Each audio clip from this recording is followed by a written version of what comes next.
तो बेटा आज हम अपने क्लास 10 के चैप्टर 10 प्रकाश के कुछ न्यूमेरिकल्स के बारे में बात करने वाले हैं। इससे पहले हमने 2 वीडियोस और देखी हैं बेटा न्यूमेरिकल्स पर। आज ये लास्ट थर्ड वीडियो मैं इस पर डाल रही हूँ न्यूमेरिकल्स पर, ताकि आपको समझ आ जाए और आप अच्छे से कर सके, अपने न्यूमेरिकल्स को पेपर में सॉल्व कर सके।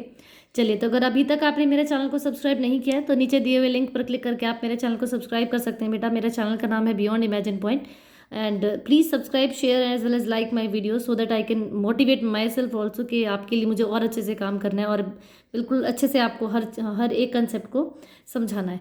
चलिए, तो आज हम बात करने वाले हैं न्यूमेरिकल्स की। इससे पहले भी हम न्यूमेरिकल की बात कर चुके हैं। हमारे पास जो क्वेश्चन है बच्चे वो दिया हुआ है, यदि 10 सेंटीमीटर की ऊंचाई वाली वस्तु क्या दिया आपके पास। देखो बेटा, जब भी आप क्वेश्चन पढ़ते हो तो आपको ये चीज़ ध्यान रखनी कि क्या डेटा आपके पास दिया हुआ है। जब आप क्वेश्चन को पढ़ते हैं तो बड़े केयरफुली आपको ये देखना होता है कि क्या दिया हुआ है। इसने कहा है, क्वेश्चन ने कहा है 10 मीटर की ऊंचाई वाली वस्तु, मतलब आपके पास जो वस्तु की ऊंचाई है HO वो दिया हुआ है बेटा 10 सेंटीमीटर। कितना दिया है? 10 सेंटीमीटर। और हमें पता है कि इस मुख्य अक्ष के ऊपर जो भी वस्तु बनती है, जो जो वस्तु की ऊंचाई होती है वो हमेशा पॉजिटिव रहती है, इसलिए हमने यहाँ पर क्या लिया सर, +10 सेंटीमीटर लिया। ठीक है, उसके बाद उसने क्वेश्चन में कहा बेटा अवतल दर्पण से 36 सेंटीमीटर की, कितने 36 सेंटीमीटर की दूरी पर रखी है। मतलब आपके पास U क्या दिया है बेटा, -36 सेंटीमीटर। हमें पता है कि इस पोल से आप जो भी डिस्टेंस इधर की तरफ मेज़र करते हैं वो हमारा नेगेटिव आता है, और U तो हमारा फ्रंट पे ही रहता है, इसलिए U की वैल्यू हमारे पास क्या आ जाएगी, -36 आ जाएगी। ठीक है, अब आपको पूछा, इसने कहा है जिसके फोकस की दूरी, मतलब अवतल दर्पण के का जो फोकस होता है वो भी सामने होता है, इसलिए अवतल दर्पण में F भी नेगेटिव, U भी आपके पास नेगेटिव होता है, और V डिपेंड करता है कि वो आभासी बन रहा है या वर्चुअल बन रहा है। ठीक है, तो यहाँ पर हमारे पास फोकस भी कैसा रहेगा, माइनस रहेगा, और जिसकी वैल्यू हमें दी है बेटा कितनी, 12 सेंटीमीटर। कितनी दी है बेटा, 12 सेंटीमीटर हमें यहाँ पर किसकी, फोकस की दूरी दी गई है। आपको प्रतिबिंब, मतलब आपको V की दूरी निकालनी है, ऊंचाई निकालनी है, और उसका आकार निकालना है, V निकालना है, और HI मतलब उसकी ऊंचाई निकालनी है। ठीक है, आपको जो दिया हुआ है बेटा, जो ऑब्जेक्ट मतलब वस्तु की जो दूरी दी है वो 36 सेंटीमीटर है, ऊंचाई दी है 10 सेंटीमीटर, फोकस की दूरी 12 सेंटीमीटर दी है। अब हमारे पास मिरर फॉर्मूला होता है, जो दर्पण का फॉर्मूला होता है वो क्या होता है बच्चे, आपके पास 1/f = 1/v + 1/u। आपको 1/v की वैल्यू निकालें तो 1/v = इस u को हम इधर लेके आएंगे तो ये 1/f में से क्या, 1/u माइनस हो जाएगा। ठीक है, अब हमारे पास इनकी वैल्यूज़ हैं। f की वैल्यू है बेटा -12 सेंटीमीटर, f की वैल्यू कितनी है, -12 सेंटीमीटर, फिर ये माइनस आएगा, और u की वैल्यू आपके पास दी है -36 सेंटीमीटर। ठीक है, ये माइनस और ये माइनस मिलकर क्या हो जाएगा बेटा, प्लस हो जाएगा, और ये आ जाएगा आपके पास -1/12 जमा 1/36। जब आप इसका एलसीएम लेंगे तो आपके पास एलसीएम आएगा बेटा कितना, 36 आएगा, और ये 12 × 36 तो -3 और +1। ठीक है, मतलब आपके पास वैल्यू क्या निकल के आई बेटा, वैल्यू निकल के आई आपके पास -2/36। कितना निकल के आया बेटा, -2/36। जब आप इसे काटेंगे तो ये 18 पे कट रहा है 2। ठीक है, और ये 18 पे कटा, तो आपके पास जो वैल्यू निकल के आई 1/v की वैल्यू निकल के आई बेटा -1/18। कितनी निकल के आई, -1/18। इनको हम पलटेंगे, जब आप 1/v को v में बदलेंगे तो आप 1/18 आपका किस में हो जाएगा बच्चे, ये आपका ऐसे हो जाएगा। ठीक है, इसका मतलब ये हुआ आपके पास जो प्रतिबिंब है, आपके पास जो प्रतिबिंब है बच्चे, उसकी दूरी निकल गई 18 सेंटीमीटर।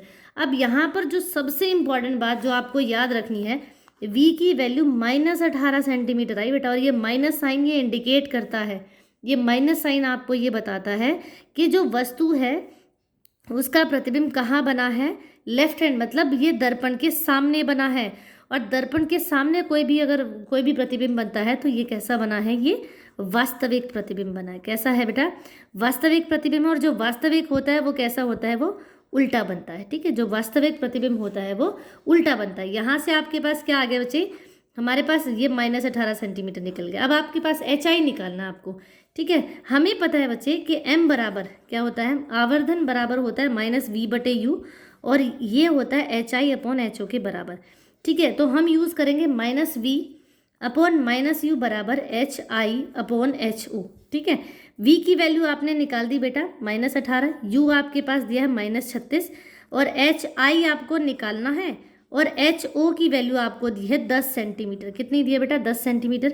अब ये माइनस से माइनस कटा, 18 × 18, 18 दूनी 36, 2 से ये 2 पंजे 10। ठीक है, इसका मतलब आपके पास जो एच आई है उसकी वैल्यू, देखो एक माइनस यहाँ बचा हुआ है, तो एच आई की वैल्यू आपके पास कितनी आई बेटा, एच आई की वैल्यू कितनी आई आपके पास, -5 सेंटीमीटर। कितनी निकल के आई बेटा, -5 सेंटीमीटर। ठीक है, यही माइनस साइन, और ये माइनस साइन आपको ये दिखाता है बेटा कि जो प्रतिबिंब है वो नीचे की तरफ उल्टा बन रहा है। ठीक है, क्योंकि हमें पता है इसके मुख्य अक्ष के ऊपर कोई भी वैल्यू पॉजिटिव, नीचे वाली नेगेटिव रहेगी।